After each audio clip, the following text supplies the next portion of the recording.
Isang mapagpalang araw po sa ating lahat. So today is yung last installment natin ng ating series, which is Warrior of Love. So ito na yung last day natin na pagtalakay dito sa About Love nga, since today is Sunday. And our topic for today is owe no one anything, owe no one nothing except love. So pagmamahal lang dapat yung utang natin sa ibang tao. So, hindi dapat tayo nababaon sa mga makamundong utang like money, assets, something like that. So, the only thing that we have to owe one another, other person, mga kapatid natin, is love.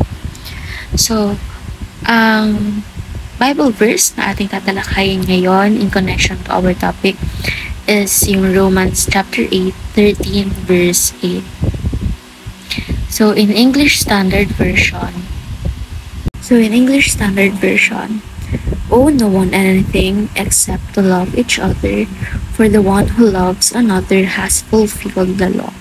In Filipino translation naman, or ano ang salita ng Diyos, Tagalog Contemporary Bible Version, huwag kayong mananatiling may utang kanino man, maliban sa utang ng pagmamahalan, sapagkat ang nagmamahal sa kapwa ay tumutupad sa kautusan. So, nakapaloob dito na kapag tayo ay nagmamahalan, ibig sabihin tayo ay tumutupad sa kautusan, di ba? Kasi it is easy for us to follow the commandments kapag namumuhay sa ating yung pagmamahalan, hindi na tayo mahihirapan pang sumunod sa mga kautusan. Like, for example, wag tayong gagawa ng mali sa kapwa natin. So, kapag nananaig yung pagmamahalan sa atin, yung pagmamahal natin sa ibang tao, hindi natin sila pagagawa ng kasalanan, and in that way, nasusunod nga natin yung mga kautusan, di ba? So, parang nagiging natural na lang sa atin yung pagtupad sa kautusan. So, para mas mapalalim pa itong talakayan natin, is proceed tayo sa ating teaching. Number 1, God's love overflows through us.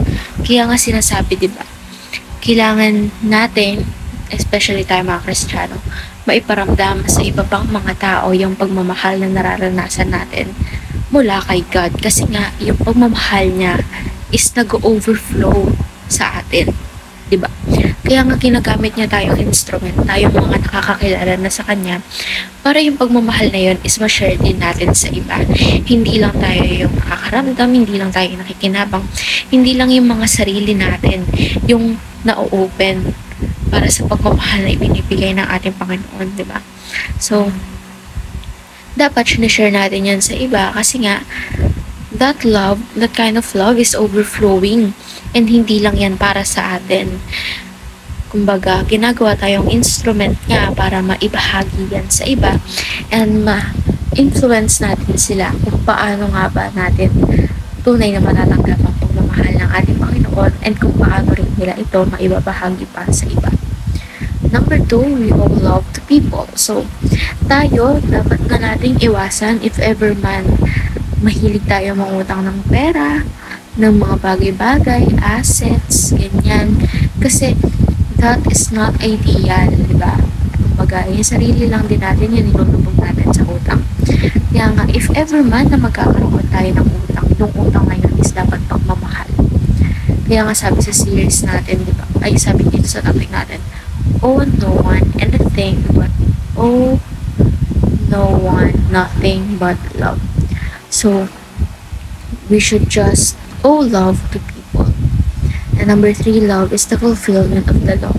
Gaya nga sabi dito sa ating verse, sapagkat ang nagmamahal sa kapwa ay tumutupad sa kautusan.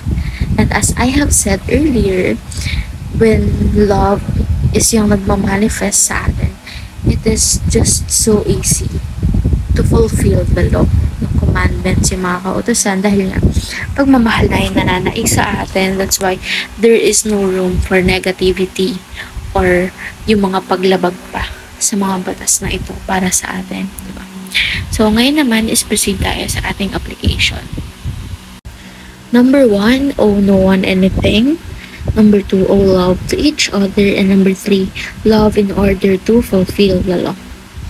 So by now, after watching or reading this verse, this devotion, we should be able to identify how can we practically apply this devotion for today.